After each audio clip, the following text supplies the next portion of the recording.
Assalamualaikum warahmatullahi wabarakatuh. Alhamdulillah alladzi bi ni'matihi tatimmus salihah.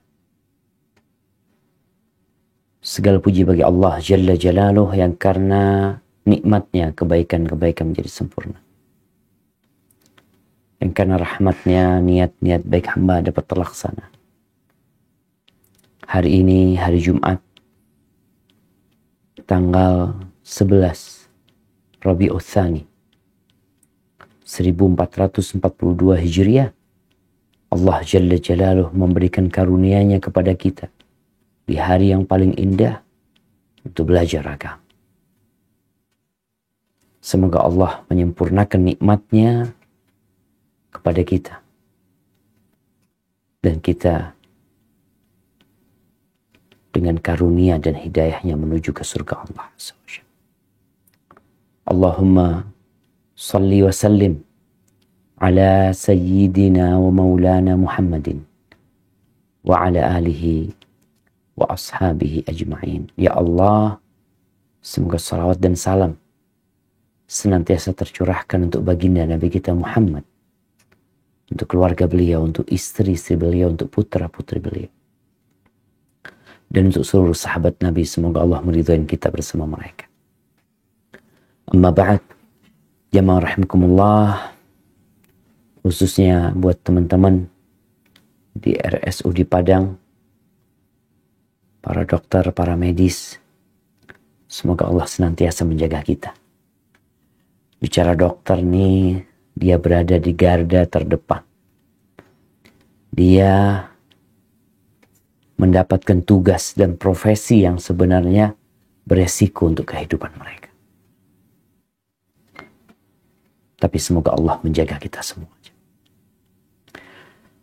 Kalau berbincang tentang penjagaan Allah Azza wa Jalla, kita ketahui manusia selalu ingin hidup aman. Aman dari malapetaka, dari penyakit, dari kemiskinan. Sehingga untuk mendapatkan keamanan tersebut,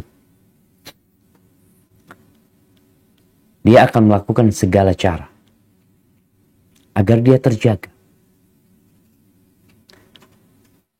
Kalau urusan tubuh, insya Allah para dokter sudah tahu bagaimana menjaga tubuh dari berbagai penyakit. Tapi kadangkala yang menjaga tubuhnya orang, tubuhnya sendiri tidak terjaga. Harta, ya, kita semua ingin harta kita terjaga. Terjaga dari pencurian, dari perampokan, dari rusaknya itu harta. Maka kita akan mencari tempat yang paling aman untuk meletakkan harta kita. Untuk keluarga kita, ya, kita ingin keluarga kita dalam keamanan, dalam penjagaan. Sehingga tatkala seorang mau bikin rumah, mau buat rumah, dia cari tempat yang paling aman. Bahkan dia membuat rumah yang aman. Aman dari banjir, aman dari kebocoran, aman dari angin, aman dari gempa. Kadang-kadang mereka juga berpikir bagaimana ini rumah benar-benar tahan gempa. Karena ada yang dia takutkan. Dia ingin hidupnya terjaga, dia ingin keluarganya terjaga. Kendaraan, kalau kita lihat, kendaraan ini semakin safety, semakin mahal itu mobil. Sehingga manusia yang di dunia otomotif, dia berusaha mengembangkan mobil yang paling aman untuk dikendarai. Kalau bisa tuh mobil nggak bisa nabrak, nggak bisa ditabrak. Kalaupun ditabrak pun pengemudinya dan yang naik di mobil tersebut aman. Anak-anak, kita ingin anak-anak kita terjaga, kita cari sekolah yang paling bagus. antar jemput itu anak ya. Benar-benar kita jaga tuh. Ada yang sampai menjaga anaknya untuk masa depan. Dia tabung duit.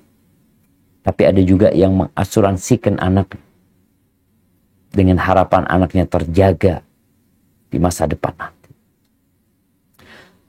Bicara mencari penjagaan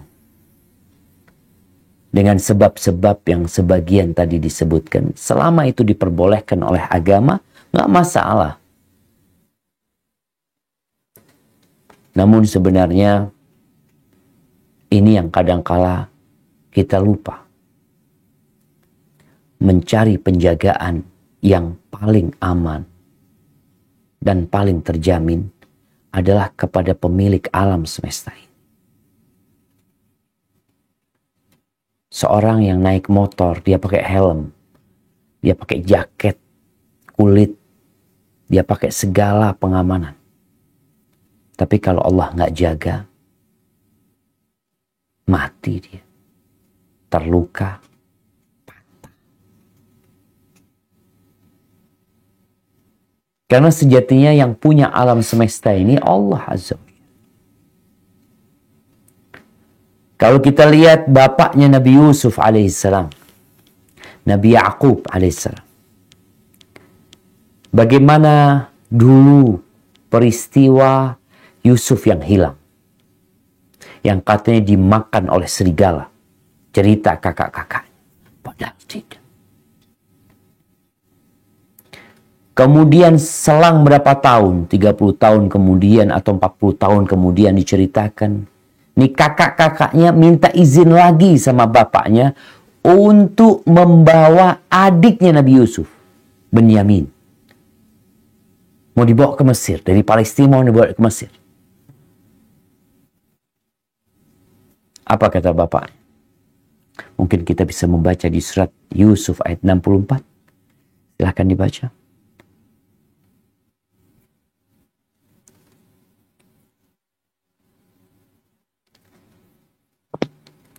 أعوذ بالله من الشيطان الرجيم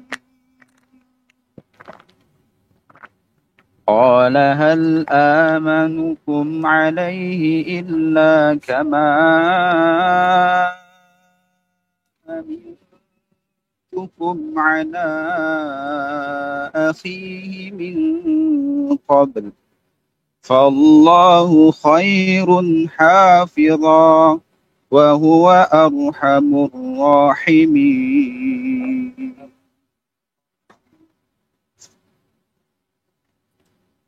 Dia Yakub berkata, bagaimana aku akan mempercayakannya Bunyamin kepadamu seperti aku telah mempercayakan saudaranya Yusuf kepada kamu dahulu. Maka Allah adalah penjaga yang terbaik dan dia maha penyayang di antara para penyayang. Subhanallah jemaah. Iya. Kalau kita menyerahkan penjagaan kepada manusia, tidak sedikit pagar yang makan tanaman. Orang yang dikasih amanah, yang disuruh jagain, malah ternyata dianya yang melakukan pengkhianatan dalam penjagaan. Terus satpam, kadang-kala satpamnya yang membantu perampoknya masuk. Kong kali kong antara satpam dengan dia, yang perampok. Maka Nabi Yaqub alaihissalam menyebutkan, Fallahu khairun hafidh. Allah adalah sebaik-baiknya penjaga. Wahuwa arhamur rahimin. Bukan cuma jagain Allah. Allah itu adalah yang pengasih di antara semua yang pengasih. Nabi Yaqub sayang sama Nabi Yusuf alaihissalam. Tapi Nabi Yaqub tahu Allah lebih sayang sama Nabi Yusuf daripada bapaknya kepada anak. Maka agar kita mendapatkan penjagaan dari Allah SWT, apa yang harus kita lakukan? Di dalam hadis yang diriwayatkan oleh Imam At-Tirmidzi.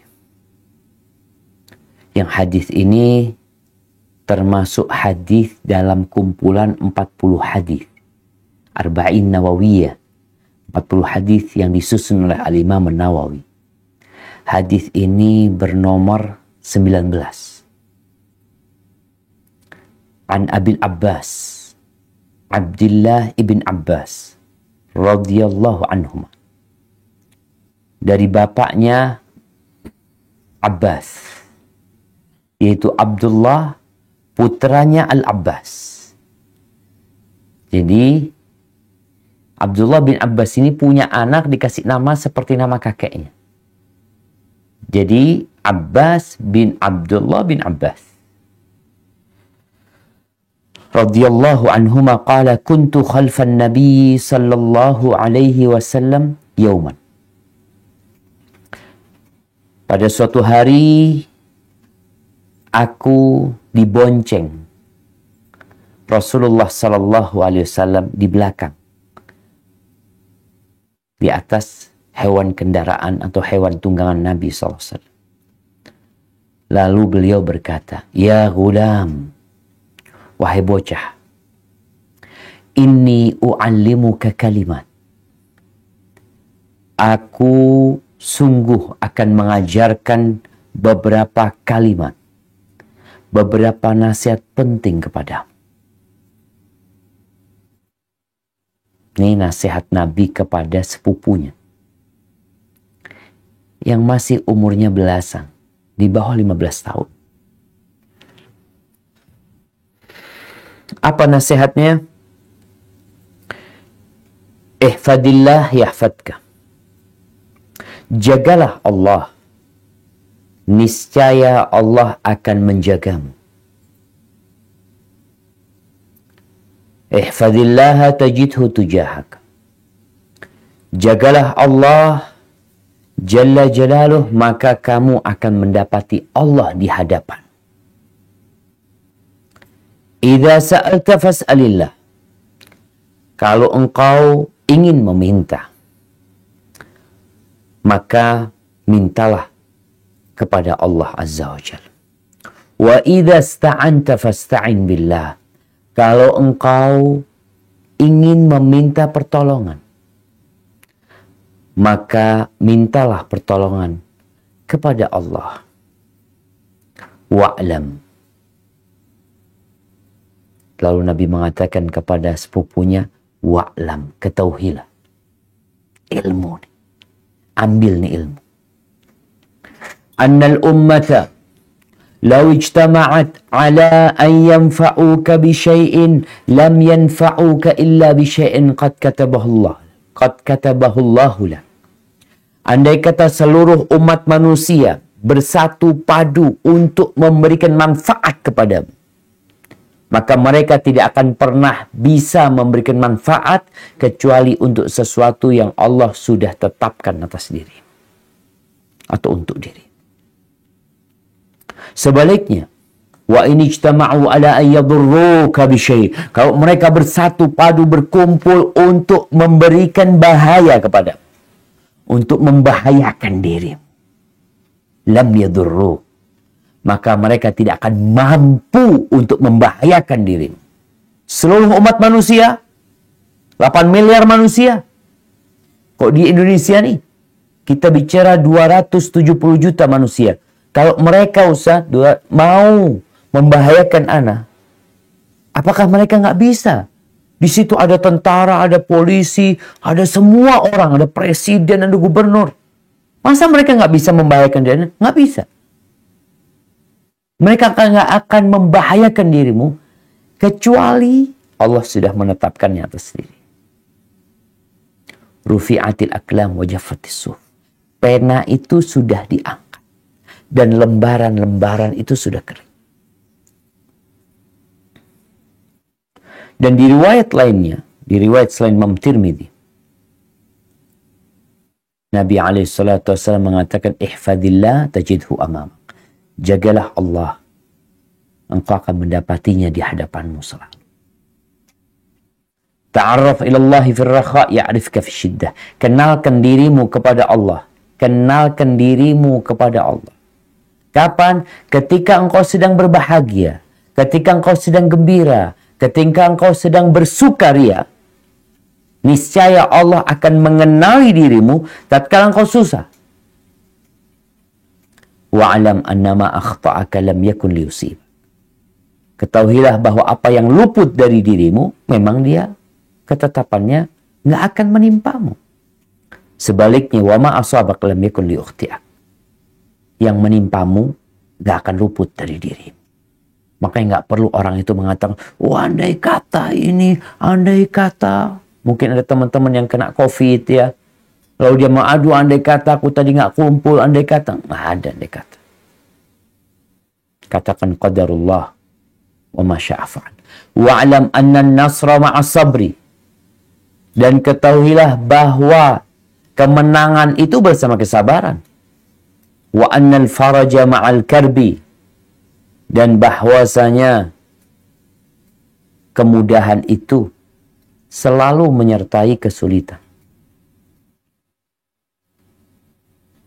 Wa anna ma'al, ya, yang namanya disingkapnya kesedihan, kesusahan, itu akan datang. Jadi ketika engkau susah, akan datang tuh kemudian. Wa anna ma'al usri yusra. Bersama kesulitan itu ada kemudahan. Ahibati fillah.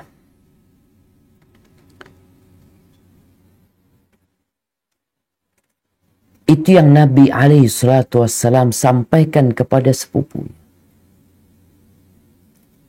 Jagalah Allah, Allah akan menjagamu. Allah tuh yang punya Padang. Yang punya rumah sakit di Padang itu Allah Azza wa Jalla. Kalau Allah mau hancurkan itu rumah sakit, nggak perlu nunggu yang ada di dalam rumah sakit keluar. Allah bisa menggetarkan bumi, khusus daerah Padang aja. Yang lainnya enggak. Nah, kita kadang kalau melihat ada gempa di kota ini, yang lainnya enggak. Gempa di kota ini, yang lainnya enggak. Kenapa? Karena yang punya bumi ini bukan pertiwi. Bumi ini milik Allah Azza wa Jalla Rabbul Alamin. Maka tatkala kita menjaga Allah maksudnya tentunya menjaga perintah-perintah Allah dengan dilaksanakan. Menjaga larangan-larangan Allah untuk tidak dilanggar. Menjaga batasan-batasan Allah dan hak-hak Allah. Itu yang dijaga. Allah baru akan jagain kita. Al-jaza'u min jinsil amal. Balasan itu sesuai dengan perbuatan. Nggak mungkin orang nanam apel, tahu-tahu keluarnya mawar. Enggak lah. Dan juga tidak mungkin orang yang menabur pasir, kecuali dia akan menuai badai.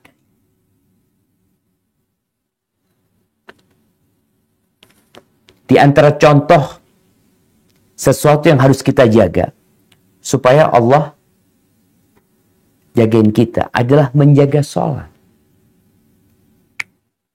Teman-teman nih yang jadi dokter, jangan sampai karena kesibukan dia menjaga pasien, lupa untuk menjaga dirinya dengan sholat. Bukan hanya pakai APD. Orang berpikir menjaga diri dengan pakai APD.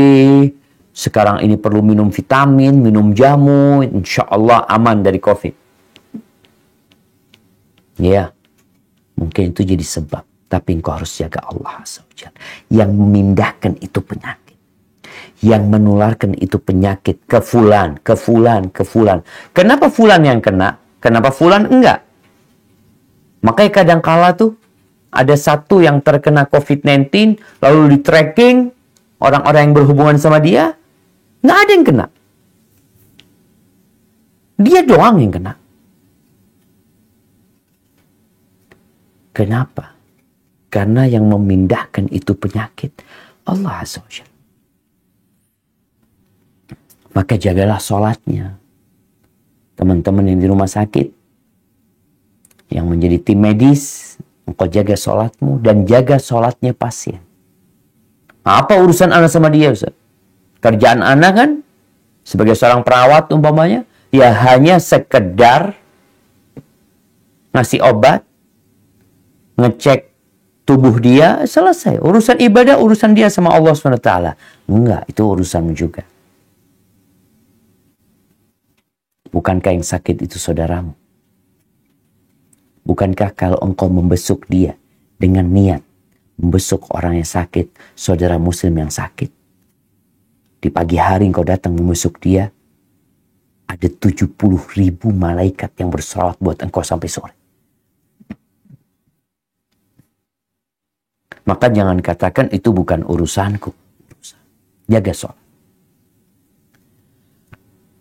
Di surat Al-Baqarah ayat 238. Allah berfirman secara khusus masalah penjagaan sholat. Nah, tafadhol dibaca.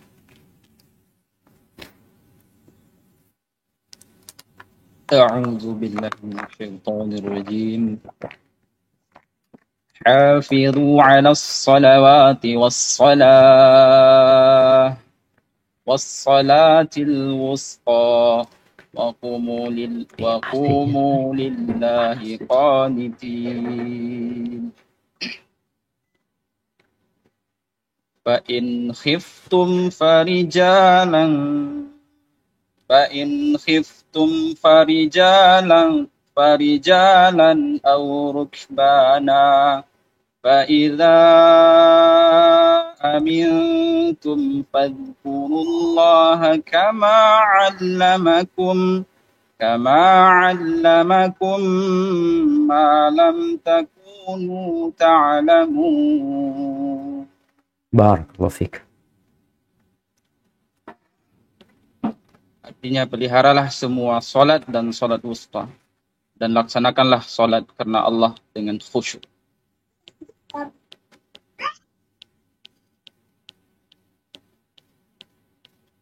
Nah, jika kamu takut ada bahaya, solatlah sambil berjalan kaki atau berkendaraan. Kemudian apabila telah aman, maka ingatlah Allah. Solatlah sebagaimana Dia telah mengajarkan kepadamu apa yang tidak kamu ketahui. Tuh lihat jemaah. Allah perintahkan kita menjaga semua solat, khususnya solat wusta. Solat wusta, pendapat yang rajih adalah solat asar. Solat asar. Ketika pada kerja, kadang-kala sebagian, ya solat asarnya udah dekat waktu pulang, sehingga dia berpikir nanti pulang dulu. Sampai rumah akhirnya ada kesibukan, ditunda tuh solat sehingga matahari hampir tenggelam. Jaga sholat, khususnya sholat wusta. Fa'in khiftum farijalan aw rukbana. Dalam kondisi perang, dalam kondisi takut, sholat. Gimana sholat? Dalam kondisi ketakutan atau dalam kondisi berkecamuknya peperangan, farijalan aw rukbana. Jalan kaki sholat. Jalan kaki, iya. Atau naik kendaraan sambil naik kuda, naik onta, sholat. Iya. Dari pentingnya sholat ini. Nggak ada alasan orang meninggalkan sholat.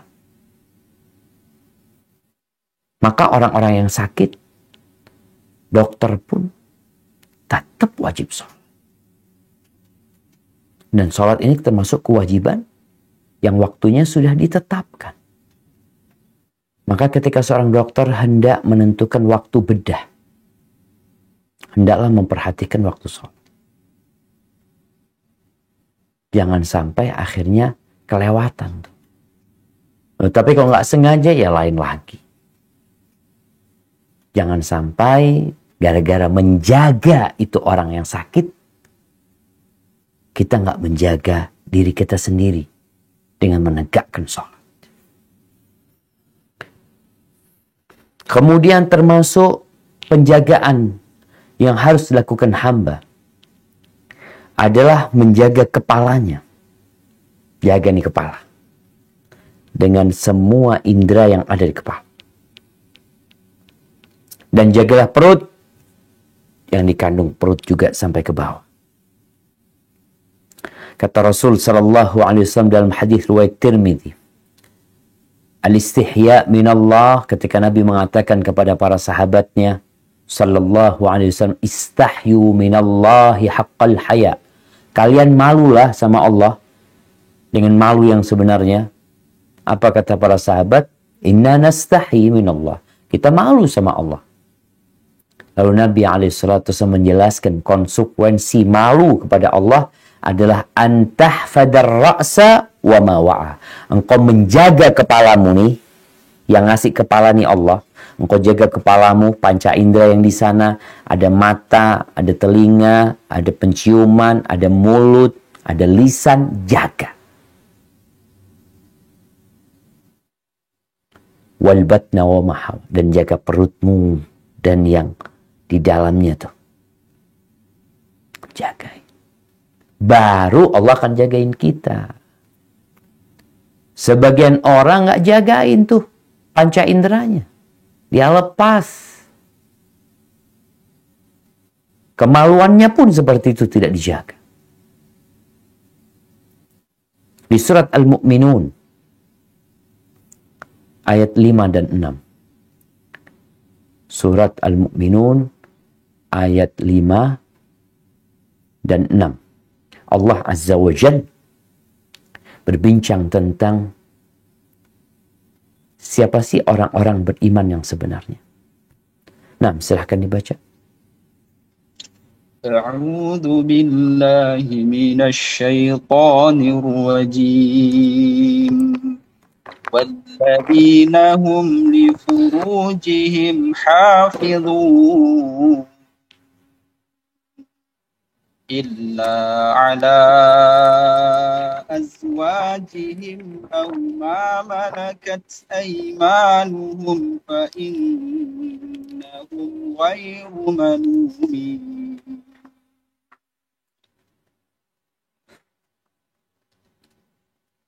Nah, orang-orang yang memelihara kemaluannya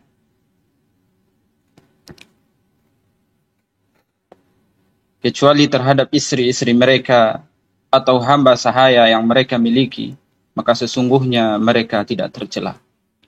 nah, jagalah kemaluan. Jaga. Nggak ada alasan orang berzina. Di dalam rumah sakit, seorang dokter bersama perawat, bersama pasien, harus menjaga Allah Azza wa Jalla. Banyak bencana bermula dari mata. Skandal-skandal kemaksiatan yang terjadi. Kita nggak jagain Allah.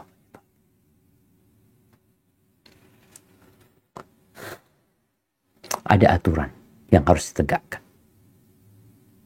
Ada aturan rumah sakit dan ada aturan Sang Pencipta rumah sakit dan pencipta diri kita. Taati aturan Allah Subhanahu wa Ta'ala. Karena mereka yang tidak menjaga Allah Azza wa Jalla di kemaluannya, Allah nggak akan jaga keluarga dia. Makanya orang-orang yang berzina, na'udzubillah, rumah tangganya nggak dijagain semua.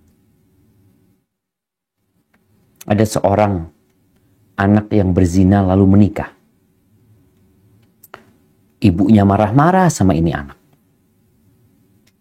Ada itu anak, ya urusan sama ibunya. Dia sudah dewasa, dia sudah bisa bekerja sendiri, udah tidak lagi bersandar kepada orang tuanya. Akhirnya anak dia pun berzina sama kayak bapak dan ibu. Karena dia nggak jagain Allah. Gimana Allah mau jagain keluargamu?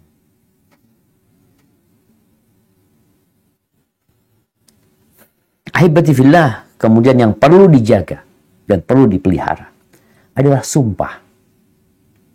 Kalau bicara dokter, katanya ada sumpah dokter. Harus ada yang dijaga tuh sumpahnya, jangan sekedar ya untuk formalitas. Allah berfirman di surat Al-Maidah berkaitan dengan menjaga sumpah ini. Nah, silakan dibaca.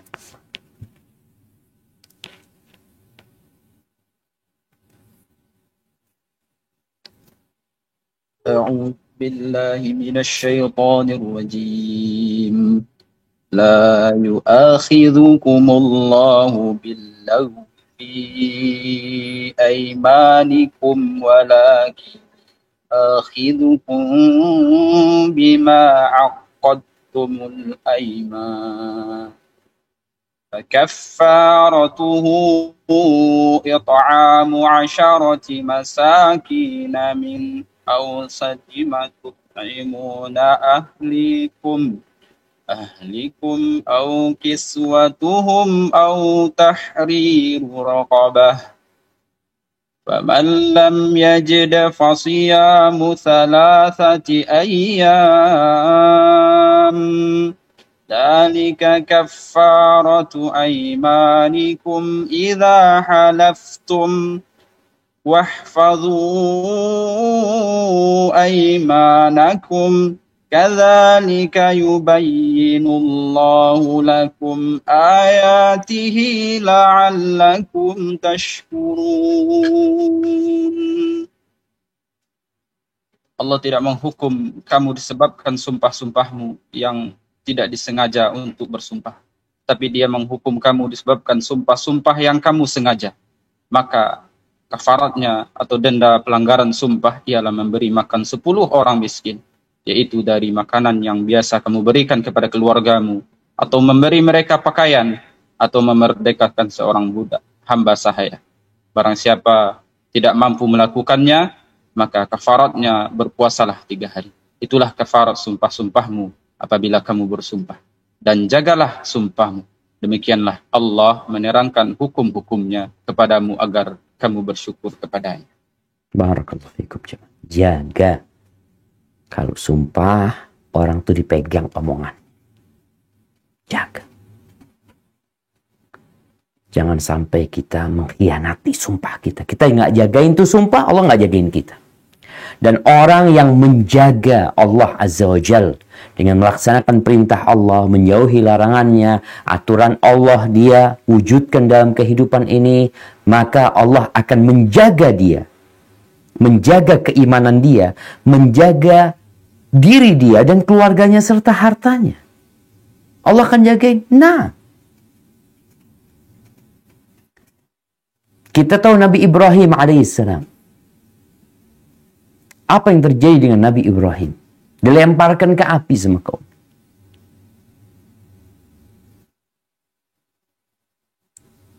Nggak ada yang belain Nabi Ibrahim. Beliau sendirian. Bapaknya pun nggak jagain Nabi Ibrahim alaihissalam. Dia juga nggak punya kekuatan apa-apa. Dia hanya seorang hamba yang berusaha untuk membuat perbaikan di kaumnya, yang mereka menyembah berhala agar mereka mentauhidkan Allah Azza wa Jal. Tapi yang terjadi, Nabi Ibrahim dibakar sama kaum. Apa yang terjadi dengan Nabi Ibrahim alaihissalam? Allah berfirman di surat Al-Anbiya ayat 68 sampai 70. Silahkan dibaca. A'udzu billahi minasyaitonir rajim. قالوا حرقوه وانصروا آلهتكم إن كنتم فاعلين قلنا يا نار كوني بردا وسلاما على إبراهيم وأرادوا به كيدا فجعلناهم الأخسرين. Artinya, mereka berkata, bakarlah dia dan bantulah Tuhan-Tuhan kamu jika kamu benar-benar hendak berbuat. kami Allah berfirman, wahai api, jadilah kamu dingin dan penyelamat bagi Ibrahim. Dan mereka hendak berbuat jahat terhadap Ibrahim, maka kami menjadikan mereka itu orang-orang yang paling rugi. Bagaimana bentuk penjagaan Allah yang tidak dalam bayangan manusia? Allah itu pemilik alam semesta ini, jemaah. Allah tidak menurunkan hujan untuk mematikan api yang membakar Nabi Ibrahim.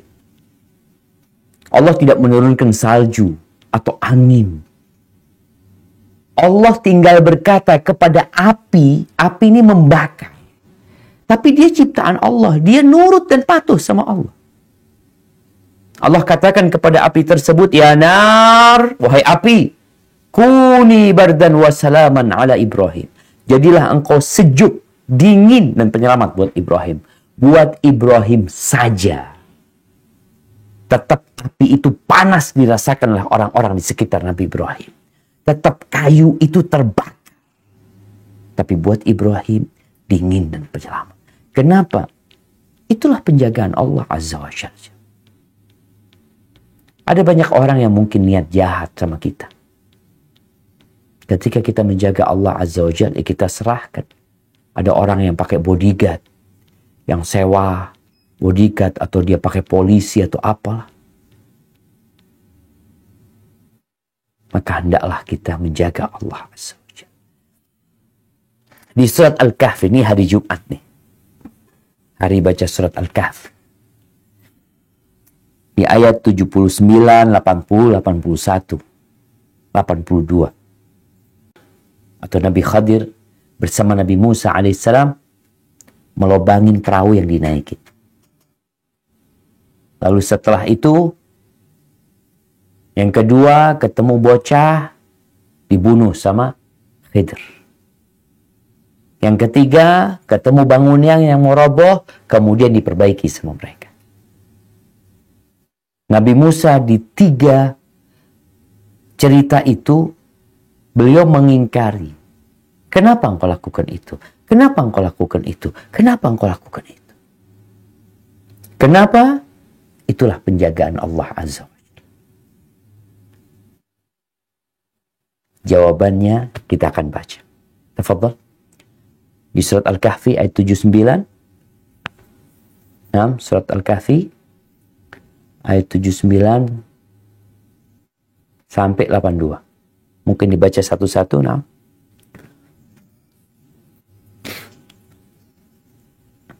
A'udzu billahi minasy syaithanir rajim. فكانت مساكين يعملون في البحر فأردت أن أعيبها وكان وراءهم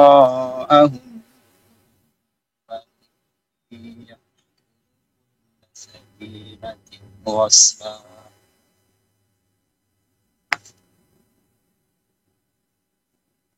Adapun perahu adalah milik orang miskin yang bekerja di laut.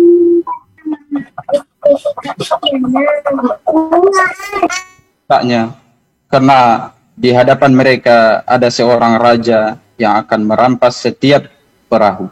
Barakallahu fiik. Nih, Nabi Musa dan Khidir naik perahu gratis, dirusak perahunya.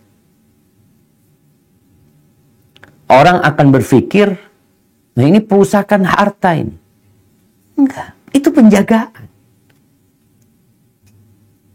Allah mau jagain nih orang. Ini orang baik yang punya perahu nih. Gimana penjagaannya? Dilobangin itu perahu. Karena di hadapan mereka ada raja yang merampas semua perahu yang bagus. Dengan ada cacatnya perahu dia, nggak jadi tuh raja ngambil. Itu penjagaan Allah Azza wa Jalla. Allah kirim Nabi Musa dan Nabi Khidir melakukan itu. Jadi kadangkala penjagaan Allah itu nggak tahu kita jamaah. Kita tahu-tahu naik motor kempes, bannya nggak jadi kita berangkat. Bisa jadi itu penjagaan Allah untuk dirimu. yang kita tidak mengetahui. Baik. Cerita yang kedua, bocah yang dibunuh. Ayat 80-81. Silakan dibaca. Wa ammal ghulamu fakana abawahu mu'minaini fakhashina an yurhiqahuma tughyanan.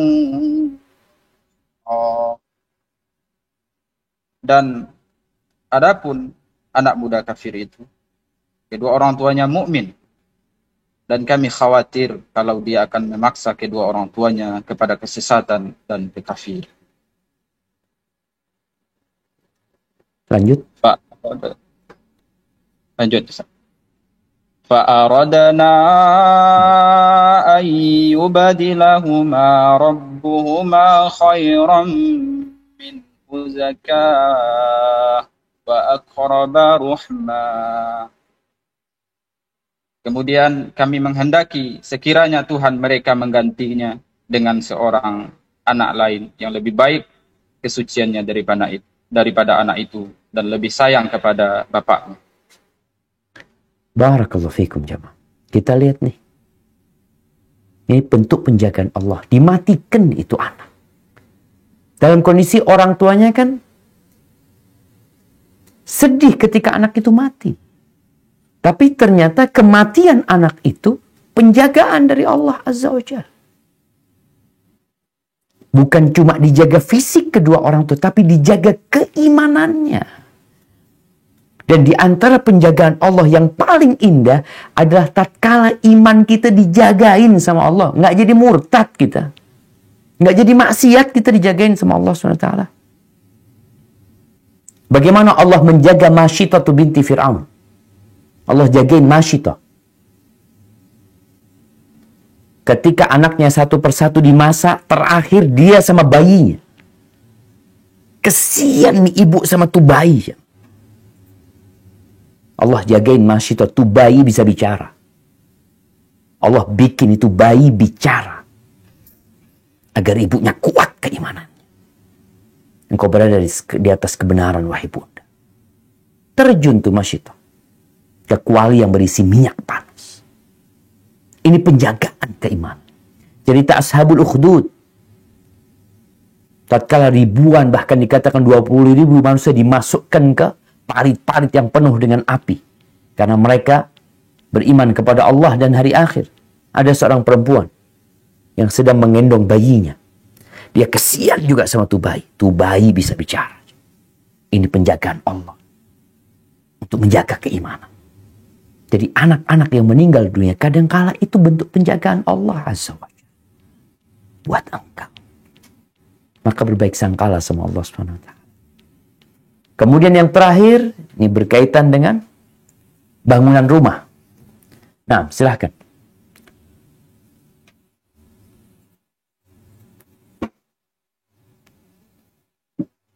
A'udzu billahi minasy syaithanir rajim. وأما الجدار فكان لغلامين يتيمين في المدينة وكان تحته كنز لهما وكان أبوهما صالحا فأراد ربك أن يبلغا أشدهما ويستخرجا كنزهما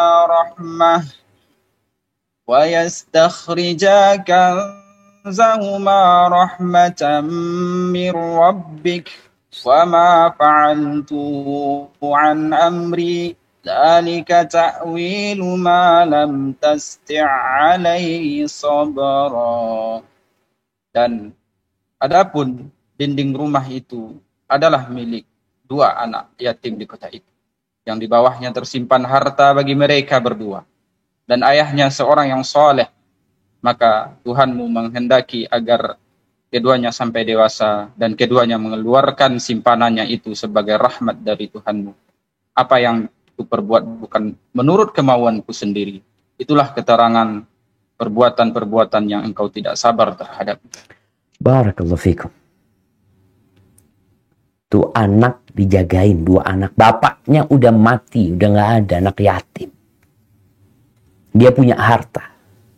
Kalau tembok itu rubuh, takut ada orang yang lewat, kemudian harta itu terlihat dan diambil semua. Maka Allah kirim. Kenapa? Bapaknya orang soleh. Tuh anak dijagain karena bapaknya jaga Allah Azza wa Jalla.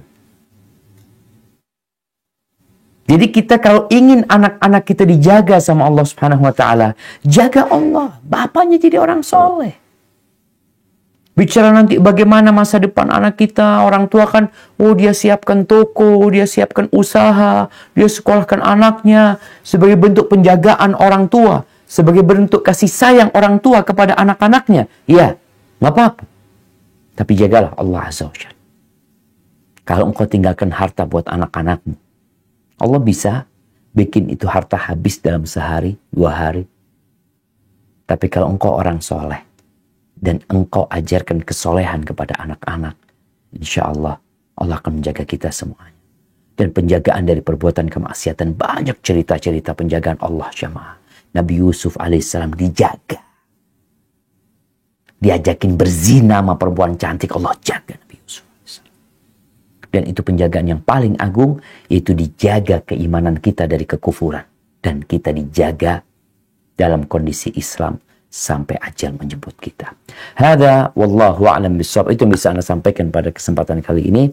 Kurang lebihnya mohon maaf. Mungkin kita masuk ke sesi tanya jawab. Nah, barakallahu fikum dok. Tafadhal dok. Wafik barakallah. Jazakallah khairan Ustaz. Masya Allah. Ilmu yang sangat bermanfaat bagi kami semua Ustaz yang di Padang dan di semua pun yang mendengar pada pagi hari ini. Izin untuk membacakan beberapa pertanyaan Ustaz terkait materi ini. Yang pertama, Bismillah, Assalamualaikum warahmatullahi wabarakatuh. Izin bertanya Ustaz. Saya dan anak-anak sedang ditimpa musibah penyakit kanker. Awalnya saya yang sakit Ustaz, lalu anak-anak saya dan saat ini salah satu anak saya nyaris mengalami kebutaan. Bagaimana cara meyakini bahwa Allah Subhanahu wa taala selalu bersama kami dan selalu memberi pertolongan kepada kami sekeluarga Ustaz? Karena jujur, saya sering sekali merasa khawatir dengan keadaan saya dan anak-anak saya. Bagaimana cara menghilangkan rasa khawatir yang terkadang rasakan terlalu berlebihan Ustaz? Jazakallah khairan atas jawabannya. Masya Allah. Nah jemaah. Allah kalau cinta sama hambanya, Allah kasih bala. Idza ahabballahu qauman ibtalahum. Kalau Allah cinta kepada hamba, Allah akan kasih bala. Wa idhamul jaza ma'a idhamil bala. Besarnya balasan Allah sesuai dengan besarnya bala yang ditimpa oleh orang itu. Ada orang yang pilek, beda sama orang yang kena kanker. Ada orang yang kena kanker mungkin beda sama orang yang kena stroke. Ada orang yang buta dengan ada orang yang mungkin hanya satu mata yang tidak dapat melihat. Jadi, takaran balasan nanti sesuai dengan bala yang menimpa hamba. Dan Allah kalau cinta kepada hamba, Allah kasih bala buat mereka. Faman radhiya falahur ridha. Barang siapa yang ridha dengan ketentuan Allah, maka Allah akan ridha sama mereka. Waman sakhita falahus sakhat. Tapi kalau dia marah, murka, maka bagi dia kemurkaan dari Allah SWT. Ketahuilah bahwa kehidupan ini ujian. Di dunia ini kita bukan tempat bersenang-senang. Tapi di sini tempat perjuangan untuk menuju ke surga Allah Azza wa Jalla. Kalau Allah memberikan bala kepada keluarga tadi, maka berbaik sangkalah sama Allah SWT. Karena bala itu menghapuskan dosa dan mengangkat derajat. Berbaik sangka mungkin Allah Azza wa Jalla meletakkan buat engkau dan keluargamu derajat yang tinggi di surga, yang amalanmu nggak cukup untuk sampai ke sana. Tapi dengan bala itu, bisa jadi kau sampai ke tempat itu. Kemudian dalam kondisi yang seperti itu, banyak-banyak istighfar, mohon ampun sama Allah Subhanahu wa Ta'ala. Dan lihatlah kepada yang di bawahmu. Sehingga kita ini akan terhibur ketika melihat orang yang lebih susah daripada kita. Karena kalau kita melihat kepada yang di atas terus, kita nggak akan bersyukur kepada Allah. Dan anak-anak perlu dikuatkan hati mereka ya. Bahwasanya yang kita perjuangkan ini bukan kota Padang. Kalau ada satu orang berjuang untuk menguasai kota Padang. Kecil kota Padang tuh. Sumatera kecil. Yang diperjuangkan adalah yang seluas langit dan bumi ini. Dengan kesabaran Allah akan berikan itu kepada mereka. Maka insya Allah dengan cara melihat kepada yang di bawah ya, baca sejarah orang-orang yang dikasih bala sama Allah, kemudian mereka bersabar, kemudian apa yang Allah berikan kepada mereka. Dan kalaupun engkau susah, engkau sakit, engkau dalam kesulitan, itu nggak lama. Sebentar lagi akan pergi. Karena fa inna ma'al usri yusra. Inna ma'al usri yusra. Bersama kesulitan itu ada kemudahan. Bersama kesulitan itu ada kemudahan. Dan lihatlah kepada nikmat Allah yang lainnya yang Allah berikan kepada diri. Hadza wallahu a'lam bissawab. Jazakallah khairan Ustaz. Pertanyaan selanjutnya Ustaz. Afwan ingin bertanya Ustaz. Ini mungkin pertanyaan dari salah satu pegawai kami yang bekerja di Rumah Sakit RSUD Dr. Rasidin Padang, di mana merupakan rumah sakit khusus COVID di Sumatera Barat pada saat ini. Saat ini kami petugas COVID sudah merawat pasien dengan ikhlas dan ditangani semaksimal mungkin. Namun di sisi lain kami petugas juga ada sisi mengharapkan jasa untuk kami yang sudah bekerja. Apakah ini dapat menghilangkan pahala kami Ustaz? Mohon penjelasannya. Jazakallah khairan. Barakallahu fikum. Iya jemaah. Di sini seorang dokter, seorang tenaga medis, dia memang sudah bekerja. Dia dapat gaji. Atas kerjaannya dia dapat gaji. Dia sekolah, belajar ilmu tersebut, kemudian dia berada di rumah sakit, dia akan mendapatkan gaji. Bagaimana sekarang dia niatkan pekerjaannya itu lillahi ta'ala. Jadi dia bukan menggunakan ibadah untuk mencari dunia, enggak. Karena sejatinya kerjaan dia memang itu. Yang dia harus lakukan sekarang adalah berharap pahala dengan pekerjaan itu. Gaji dapat, nggak usah dikhawatirkan. Jadi nggak usah berharap gaji, karena gaji itu memang sudah diberikan. Jadi orang bekerja memang sudah ada kontraknya, dia dapat gaji. Tapi bagaimana selain gaji dia dapat pahala? Maka niatkan tatkala merawat pasien-pasien tersebut adalah berbuat baik kepada mereka. Niatkan tatkala kita membesuk orang yang sakit. Niatnya apa? Ya kita tiap hari datang. Dokter nih ada yang namanya kunjungan. Tiap pagi kunjungan dia keliling. Tinggal bagaimana dia niatkan kunjungan bukan sekedar untuk ya mengobatin itu pasien. Tapi sebagai saudara muslim dia berkunjung. Dia niatkan hal itu. Yang dari situ dia akan mendapatkan pahala. Karena innamal a'malu binniyat. Adapun kerjaan dokter dia, medis dia sebenarnya itu sudah digaji. Sekarang bagaimana memanfaatkan pekerjaan untuk mendapatkan karunia Allah Azza wa Jalla? Ya tentu dengan niatnya. Jadi niatnya bukan cari duit. Niat cari duitnya adalah bekerja sebagai dokter. Tapi niat ketika dia berkunjung, melayani, ada niat di diri dia. Yaitu untuk memberikan bantuan kepada saudara muslim. Makanya tadi Anda ingatkan, kalau memang benar niatmu lillahi ta'ala, ingatkan pasien-pasien kepada Allah Subhanahu wa ta'ala. Ya mungkin ada pasien yang marah, yang gak suka, gak ada masalah. Yang penting Allah suka sama diri kita. Hadza wallahu a'lam bissawab. Jazakallah khairan Ustaz. Tanya selanjutnya Ustaz. Assalamualaikum warahmatullahi wabarakatuh. Ustaz, Waalaikumsalam warahmatullahi wabarakatuh. Jika saudara dan kerabat meminta untuk dibuatkan surat keterangan suatu pemeriksaan, di mana hal tersebut tidak dilakukan. Mungkin sejenis surat keterangan kesehatan mungkin Ustaz. Satu sisi ada pemikiran membantu saudara tersebut dan di sisi lain Anda takut hal tersebut masuk ke dalam perbuatan dosa. Bagaimana baiknya yang Anda lakukan? Gimana Bang? Gimana Bang? Halo? Bisa diulangi, Dok? Oh, baik, siap. Assalamualaikum Ustaz. Waalaikumsalam Ini ada pertanyaan, jika seandainya ada saudara atau kerabat yang meminta dibuatkan surat keterangan suatu pemeriksaan. Mungkin maksudnya surat keterangan kesehatan Ustaz. Sementara pemeriksaan itu tidak kita lakukan. Ini bagaimana hukumnya Ustaz? Oke. Nah, iya jemaah. Yang pertama, tadi kita sempat singgung masalah sumpah dokter. Dokter itu disumpah. Dokter itu ada kontrak dia yang harus dia penuhi. Kalau ada kerabat kita, saudara kita yang minta surat keterangan sehat, ini itu, ya kita periksa dia seharusnya. Apalagi engkau seorang dokter.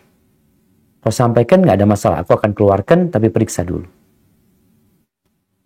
Karena ini sudah menjadi ladang fulus di beberapa tempat ya. Jadi surat keterangan itu hanya sekedar basa-basi. Nggak ada urusan dia sehat, nggak sehat ya. Kadang kala di tempat orang mau ngambil SIM, ada harus keterangan sehat. Wajib bagi orang yang memeriksa itu dengan benar. Bukan semuanya lulus. Maka nasihat ana buat dokter yang dimintain, kasih arahan, aku akan berikan. Ayo periksa. Kalau mungkin dia bicara, aduh aku nggak punya duit ini itu, bismillah. Sebagai saudara, tanggung. Tapi jangan sampai kita memberikan keterangan sehat padahal dia tidak sehat. Ini yang akan menjadi bumerang buat kita pada hari kiamat nanti. Mungkin kita mengatakan, Ustaz, daripada ana ribut sama keluarga, Ustaz, ana kasih lah. Jangan. Kau nanti akan ribut sama dia di hadapan Allah SWT. Hada wallahu a'lam bishawab. Jazakallah khairan Ustaz. Pertanyaan selanjutnya Ustaz, ini bagaimana Ustaz hukumnya kita mengikuti asuransi?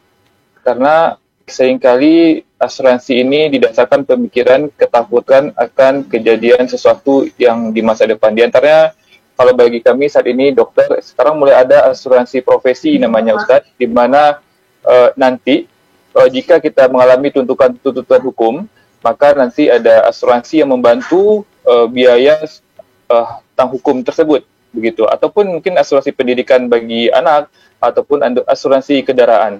Apakah ini bentuk yang usaha yang dibolehkan, atau ini suatu hal yang sebaiknya kita hindari? Jazakallah khairan. Barakallahu fiik. Naam jamaah. Kalau bicara asuransi tergantung akadnya.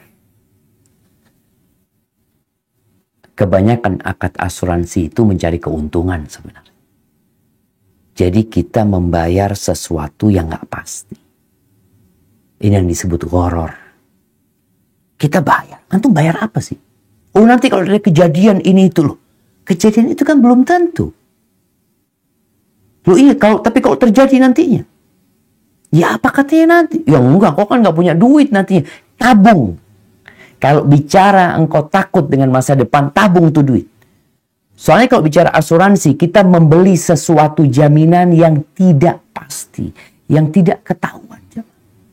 Makanya ada orang yang sampai mati, dokter nih, kalau bicara dokter, ada ya yang asuransi profesi tadi. Di antara 100 dokter, yang punya masalah cuma 10 dokter, umpamanya. Yang 90 dokter, kemana duit dia? Dia bayar apa sebenarnya? Dia itu bayar apa? Sesuatu yang tidak jelas ya. Maka dalam Islam akad itu harus jelas. Jadi ada akad-akad yang tidak diperbolehkan karena ada unsur ketidakpastian yang sangat besar sekali di situ. Yang akan dirugikan dokter yang tadi 90 dokter itu rugi dia. Oke, yang 10 orang kan terbantu kan. Yang 90 kemana hak dia? Kemana duit dia yang dia setorkan selama ini?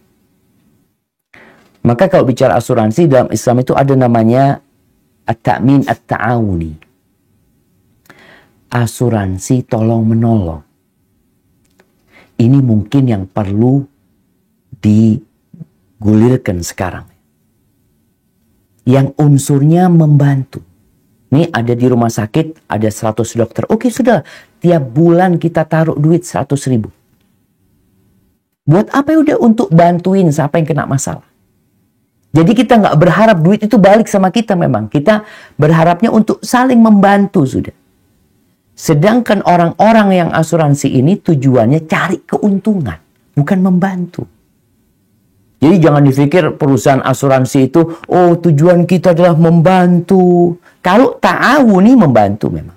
Dia tidak berharap duit itu kembali. Enggak sudah. Maka ini mungkin yang perlu dilakukan ya. Kalau di keluarga, mungkin keluarga besar ya, yuk kita tiap bulan yang kerja nih taruh duit 100.000. Buat apa? Ya udahlah nanti siapa yang punya hajat, siapa yang punya masalah ini tuh dibantu dari sana. Ini nggak ada masalah. Tapi kalau asuransi tadi unsurnya dia itu cari keuntungan, sedangkan kita juga niat cari keuntungan untuk sesuatu yang tidak jelas. Apalagi dikatakan nanti, oh nggak masalah, kau taruh uang 100.000, nanti berapa tahun uangnya jadi berlipat-lipat ganda. Subhanallah, apalagi nih? Emangnya uang bisa berbunga? Beranak dari mana? Riba lagi nantinya. Maka kalau bicara asuransi, ada yang diperbolehkan tadi seperti asuransi ta'awuni. Dan kita bagaimana untuk masa depan anak-anak kita? Tabung. Nabungnya 2. Gimana nabungnya 2? Satu, nabung, ada umpamanya kita punya tabungan ya, atau celengan ya. Kita taruh sana duit 100.000 taruh ke rumah yatim piatu. Kita 100.000 sini, 100.000 di masjid. Ini salah satu cara kita mencari penjagaan Allah Subhanahu wa ta'ala. Jadi kita mengasuransikan keluarga kita sama Allah. Sebab kita jalanin, bukan berarti kalau gitu udah nggak usah nabung. Nabung nggak ada masalah, tabung. Tapi nabungnya 2. Nabung di sini, nabung di jalan Allah Subhanahu wa ta'ala. Mobil nih, orang kan subhanallah takut mobilnya rusak, ini itu macam-macam. Insyaallah, ya. Maka banyakin sedekah. Kemudian kau belikan mobil buat sebuah lembaga umpamanya, buat keluarga beli mobil, 1 mobil buat yayasan yatim piatu, buat pesantren, buat sekolahan. Itu asuransi. Selain kita nabung, tafadhol nabung.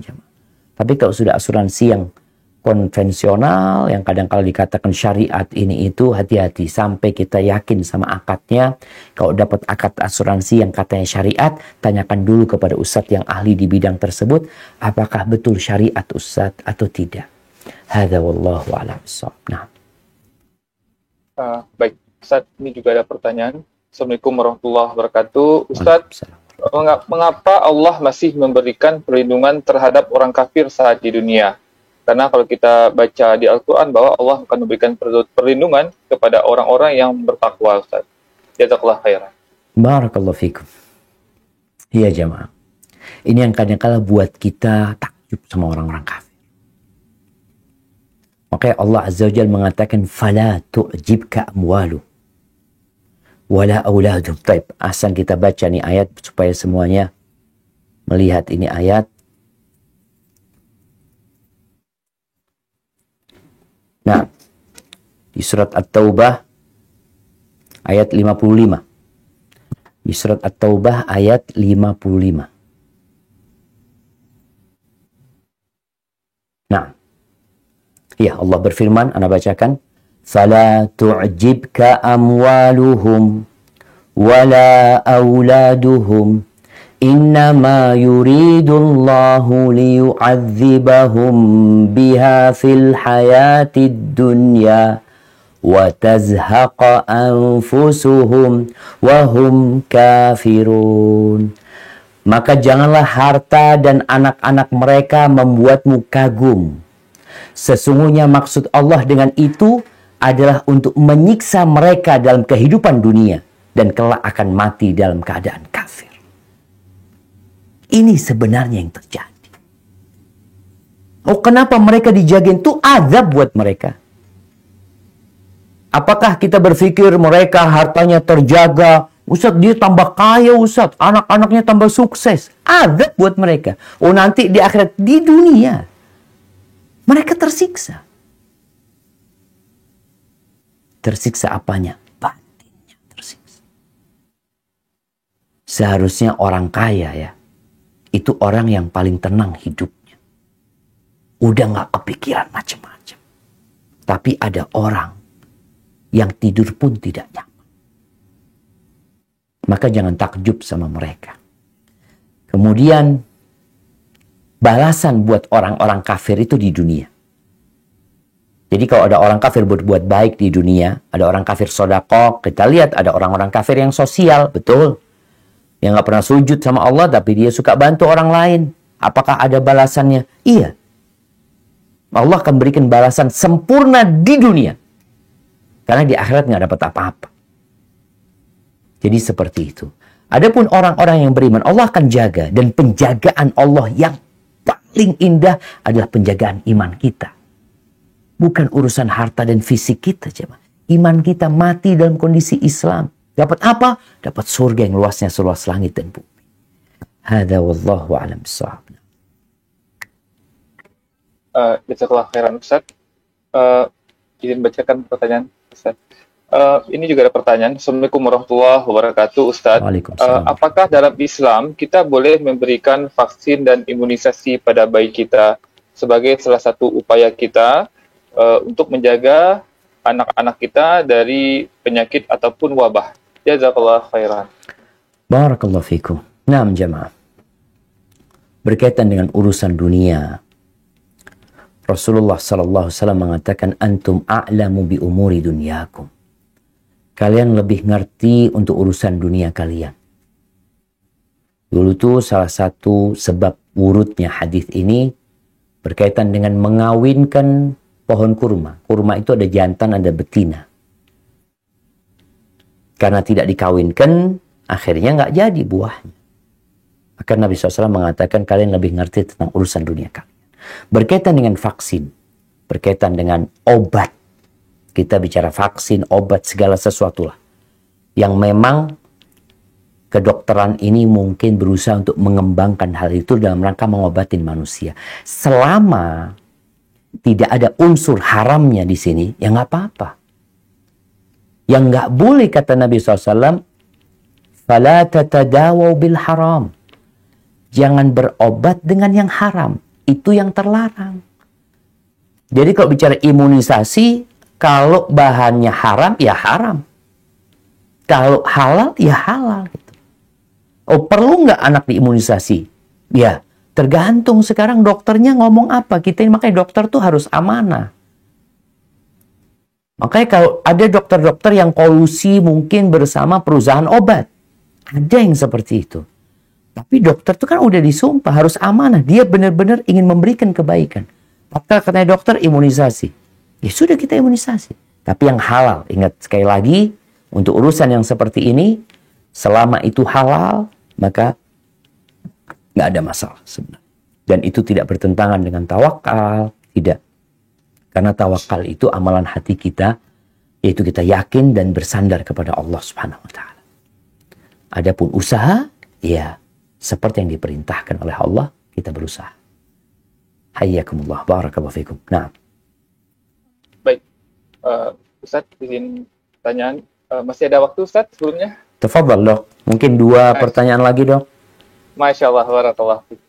Ustaz, ini terkait kami selaku dokter ataupun tenaga medis Ustaz, bahwa yang kami berusaha insya Allah sebaik mungkin amanah dengan tugas-tugas kami memberikan obat-obat yang sesuai dengan kebutuhan pasien. Akan tetapi kadang ada pasien-pasien yang alhamdulillah dengan izin Allah berhasil dan mengalami kesembuhan atas izin Allah tentunya.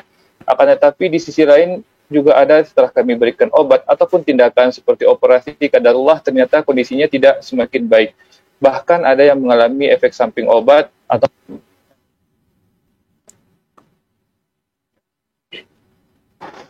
kalau seperti ini Ustaz, kalau seperti ini bagaimana pertanggungjawaban kita nanti di akhirat Ustaz? Apakah kita akan ditanya dengan efek samping obat ataupun dengan operasi yang tidak berhasil Ustaz? Jazakallahu khairan. Barakallahu fikum. Naam jamaah. Jadi kalau bicara dokter ini hanya berusaha untuk ngobatin. Yang menyembuhkan itu Allah Azza wa Jalla. Apabila dokter ini melaksanakan tugasnya dengan baik, maka keberhasilan atau kegagalan itu memang bukan milik dokter. Makanya dikatakan alal mar'i an yas'a wa laysa alaihi idrakun najah.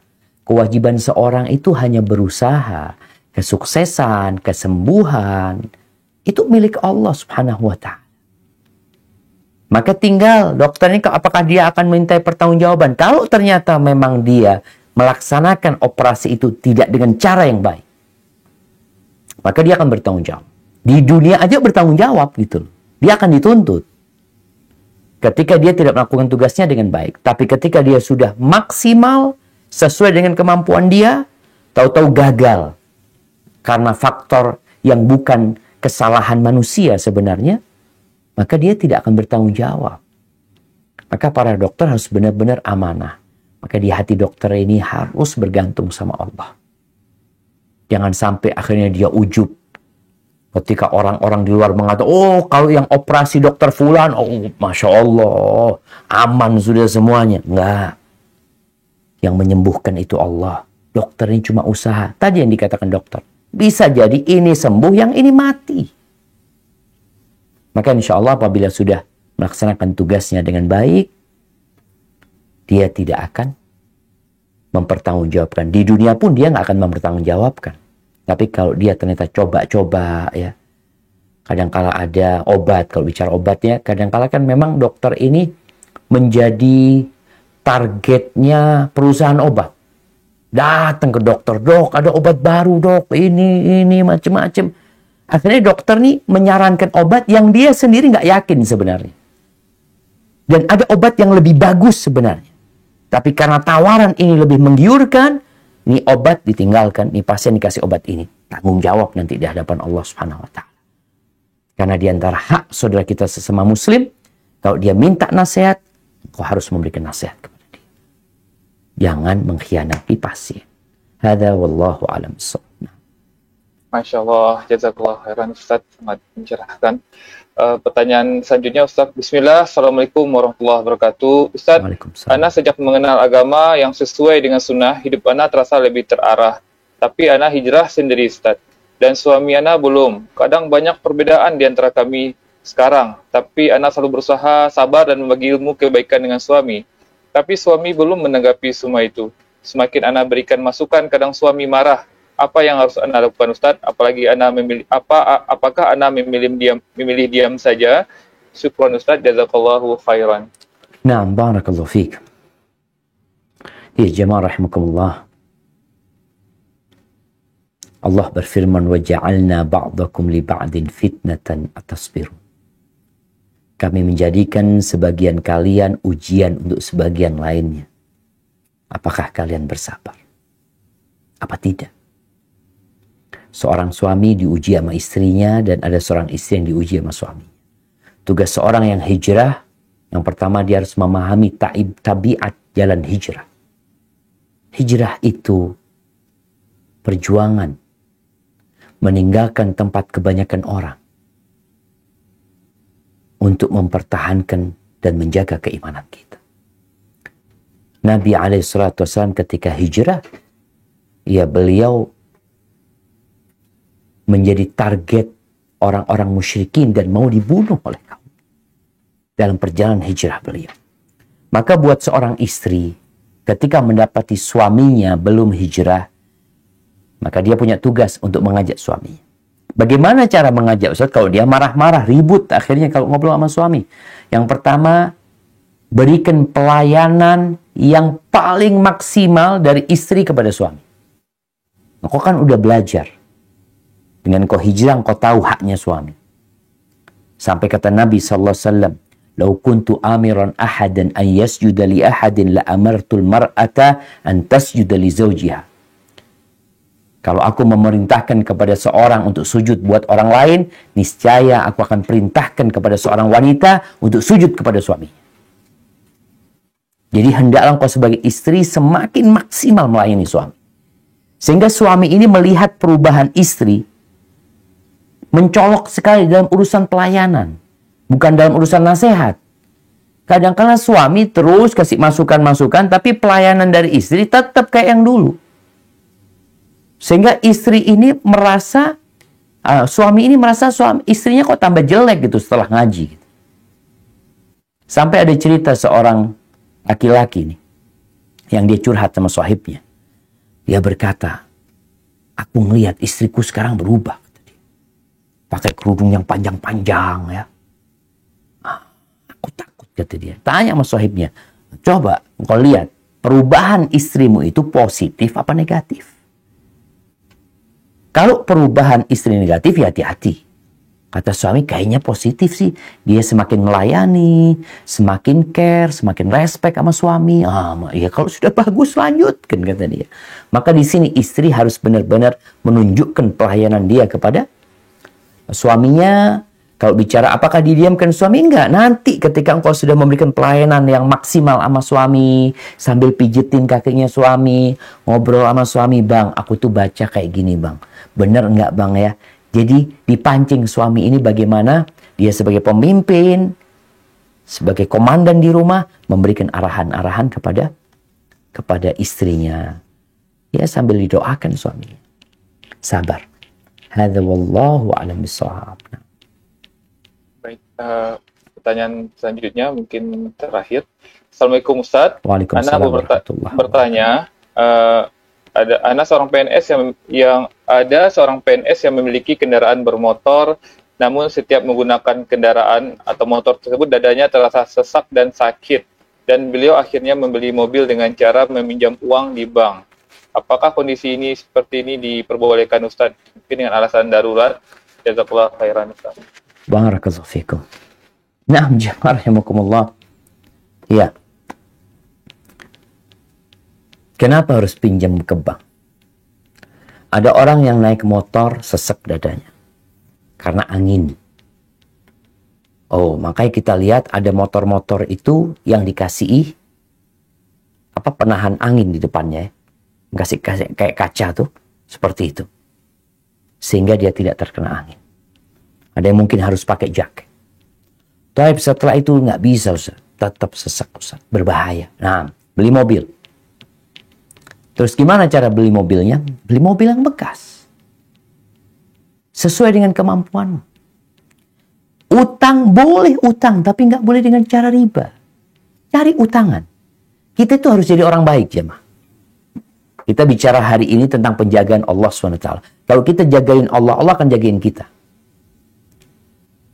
Ketika kita mengenalkan diri kita kepada Allah dalam kondisi senang, susah, Allah kenal sama kita. Maka jangan sampai dikatakan darurat, ambil uang pinjam di bank, akhirnya kredit mobil dengan cara ada riba di sana. Jangan.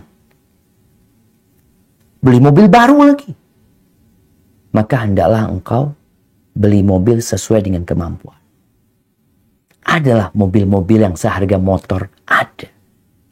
Ana masih ingat, Ana awal pakai mobil di Indonesia dulu pulang dari Medina itu, beli mobil harga 17 juta. Harganya motor, lebih mahal. Motor apa? Mungkin harganya motor Beat itu jemaah. Orang bisa punya mobil. Ya memang mobilnya ala kadarnya. Yang penting kan nggak sakit, nggak punya utang gitu loh. Maka kalau dikatakan darurat, nggak. Ketika masih ada pilihan lainnya. Cuma kadangkala orang mencari pilihan yang paling mudah buat dia. Walaupun di situ ada kemurkaan Allah Azza wa Jalla. Maka rasa itu bukan satu yang darurat. Karena engkau masih bisa dengan cara yang lainnya, berdoalah kepada Allah. Semoga Allah memberikan solusi. Karena bersama kesulitan itu ada kemudahan. Hadza wallahu a'lam bishawab. Itu yang bisa Anda sampaikan pada kesempatan kali ini. Kurang lebihnya mohon maaf apabila benar yang Anda sampaikan itu dari Allah Jalla Jalaluh. Kalau ada yang salah dan kurang berkenan itu dari diri Anda pribadi, Allah dan Rasulnya terbebaskan dari kesalahan itu. Subhanakallahumma wa bihamdika asyhadu an la ilaha illa anta astaghfiruka wa atubu ilaik. Anda kembalikan ke dokter. Tafadhal dok. Masya Allah. Jazakallah khairan Ustaz. Barakallahu fikum atas kajian yang sangat bermanfaat. Semoga memberikan ilmu dan berkah bagi kita semua. Kembali kami mengucapkan terima kasih kepada Ustaz dan seluruh tim pada pagi hari ini. Kita tutup kajian hari ini dan kami pun mohon maaf jika terdapat kesalahan dan kekurangan selama kajian ini. Semua kedepannya kita bisa kajian bersama lagi ya Ustaz. Baik, kita tutup dengan doa kafaratul majelis. Subhanakallahumma bihamdik asyhadu an la ilaha illa anta astaghfiruka wa atubu ilaik. Assalamualaikum warahmatullahi wabarakatuh.